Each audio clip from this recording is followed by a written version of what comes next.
We begin here. Johannesburg residents will have to brace themselves for a 58-hour water outage from Tuesday night. Randburg says the shutdown is necessary to conduct maintenance and repairs on a major water line. Residents and businesses aren't happy and worry the water won't be restored on time. Affected areas include Randburg, Roodepoort, parts of the south, Soweto and Honeydew. I filed this report earlier.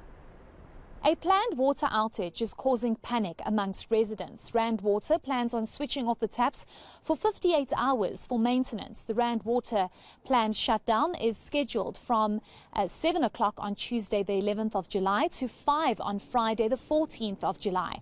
Pumping capacity will be reduced to just over 20%. Residents aren't happy.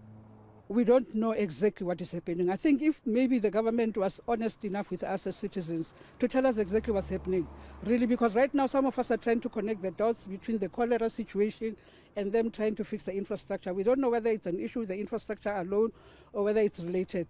To a point where, to be honest with you, I'm no longer feeling comfortable drinking water from the tap. You know, ever since we started hearing about the cholera and whatever situation, and I'm now relying on buying water, trying to buy water for myself. I no longer know what to do, to be honest with you. I'm very confused. Really concerned about this kind of disruptions that impacts on our lives.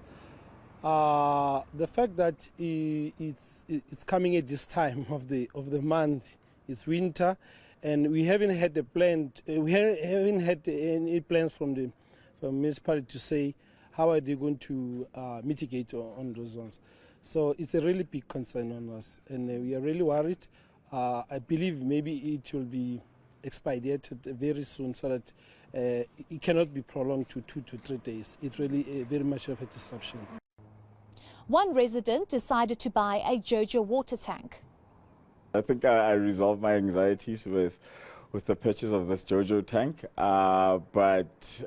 Yes, they're saying 58 hours, but because I'm in a high-lying area, I think it's going to take a bit longer than that. So if I think about it, probably it will hit that following week without water. So I just had to make a plan. I can't think of fetching water again to and fro water tanker. Look, I'm not too sure what exactly they're fixing, but every time aching off this, aching off that, aching off pump. So it's been a problem since we've moved here. If something happens at the Ekenhof pump, we know we are affected. So I don't know if this will resolve the situation other than the normal power interruptions when there's still infrastructure. But for now, we'll just have to wait and see if it fixes everything completely. One business owner says this is a huge inconvenience. Our biggest concern is that we don't have any access to direct water when this happens, because when they do send the water tankers out for the residents of the surrounding areas, the water tankers won't help us as businesses. They actually send our chefs back and say, we are for the residents, not for businesses. Residents have been urged to use water sparingly and to possibly stock up for the 58 hours. Heidi Giokos in Johannesburg.